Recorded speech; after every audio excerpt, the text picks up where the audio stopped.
آج کل جو کہ گلوبلائزیشن کا دور ہے، ہم پوری دنیا سے کنیکٹ ہو چکے ہیں، تو ہر کوئی کہیں نہ کہیں سے کوئی چیز پک کر لے گا اور اس انداز میں سیلیبریشن شروع کر دے گا۔ آپ کے خیال میں بہتر، اچھا، مناسب انداز کیا ہے میلاد منانے کا؟ دیکھیں، یہ بات بالکل درست آپ نے فرمائی کہ ہم افراط و تفرید کا شکار ہیں۔ بعض لوگ ہیں جو حد سے تجاوز کر جاتے ہیں، اور بعض لوگ وہ ہیں جو حد سے اپنے آپ کو گھرا دیتے ہیں۔ اس کے درمیان ہے اعتدال۔ عربوں کا ایک بڑا خوبصورت محاورہ ہے کہ الاعتدال حلیۃ الرجال، کہ اعتدال جو ہے وہ مردوں کا زیور ہوتا ہے، حسن ہوتا ہے۔ کسی بھی چیز سے اعتدال آپ اٹھا لیجئے تو اس کا حسن جو ہے وہ ختم ہو جائے گا۔ تو میلاد منانے میں بھی اعتدال بڑا اہم ہے۔ بعض لوگ میلاد مناتے ہوئے محافل میلاد کے تقدس کو پامال کرتے ہیں، ہم ان کے بھی خلاف ہیں۔ ہم کہتے ہیں رسول اللہ کا نام لے رہے ہیں تو ادب سے نام لیں، بالکل احترام سے نام لیں۔ نعت پڑھ رہے ہیں تو آپ کی توجہ بارگاہ رسالت ماپ کی طرف ہو۔ بعض ایسے لوگ آ گئے کہ اب تو وہ نعت خوانی میں جاتے ہی اس لیے ہیں کہ وہ جو نعت خواں ہے اس کے اشاروں کو دیکھیں کہ اس کا ہاتھ کہاں جا رہا ہے، کہاں سے نیچے آ رہا ہے، چہرے کے تاثرات اسی کے اندر کھو جاتے ہیں، تو مقصد فوت ہو گیا۔ تو سب سے پہلی چیز، جب آپ میلاد کہتے ہیں تو وہ میلاد النبی ہے، تو اس کا تعلق نبی کریم صلی اللہ علیہ وآلہ وسلم کی ذات مبارکہ کے ساتھ ہے، تو آپ اس کے تقدس کو قائم کریں، اس کے احترام کو ملحوظ نگاہ رکھیں، اور حد سے تجاوز نہ کریں، یعنی کوئی ایسا کام نہ کریں کہ جس کی وجہ سے تقدس پامال ہو۔ جیسے ہمارے ہاں آج کل بعض لوگ نعت خواں نعت پڑھ رہا ہوتا ہے اور کھڑے ہو کر اس پر نوٹ اڑانا شروع کر دیتے ہیں۔ میں اس سے سمجھاتا ہوں لوگوں کو کہ یہ تقدس کے خلاف ہے۔ اس کی وجہ کیا ہے کہ یہ عمل کن کے لیے کیا جاتا تھا ماضی میں، یو نو ویری ویل۔ اور پھر جب آپ یہ کر رہے ہوتے ہیں تو اس میں کبر کا پہلو ہوتا ہے، دکھاوا ہوتا ہے۔ اگر آپ کو نظر دینی ہے، آپ خوش ہو گئے کہ سرکار کا ثنا خواں ہے، تو آپ اس کے قدموں میں پیسے رکھ لیجیے، تحفہ آپ نے دے دیا، اس میں کوئی مذائقہ نہیں ہے۔ پھر چار لوگ کھڑے ہو جائیں گے، پوری محفل کو ڈسٹرب کر دیں گے۔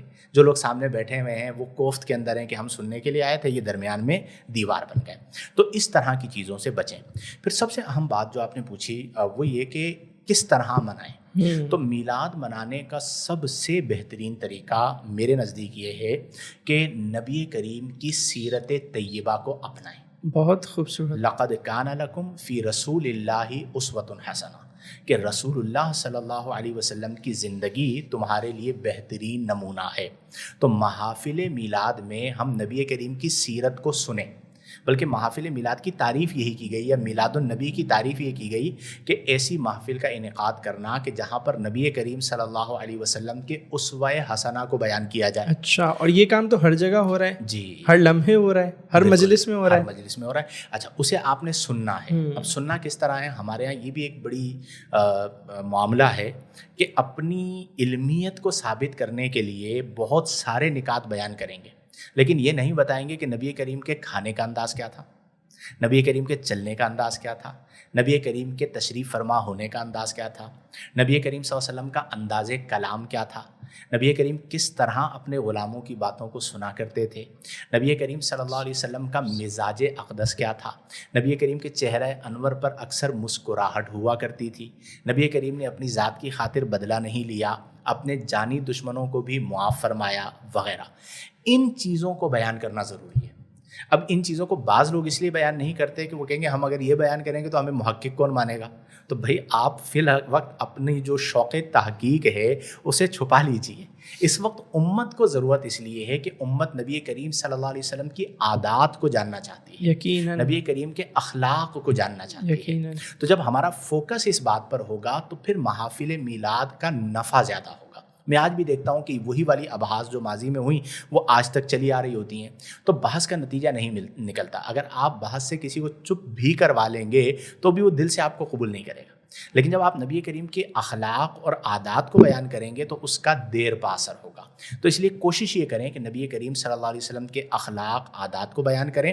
بیان کرنے والا بھی یہ سوچ اختیار کرے کہ میں نے یہ چیزیں اپنانی ہیں، سننے والا بھی یہ سوچ اور فکر اختیار کرے کہ میں نے یہ چیزیں اپنانی ہیں، تو ہمارا معاشرہ سیرت النبی کی روشنی میں اوپر چلا جائے گا۔ مثلاً میں نے ایک بات عرض کی کہ نبی کریم کی عادت طیبہ تھی کہ آپ کے چہرہ انور پر اکثر مسکراہٹ ہوتی تھی۔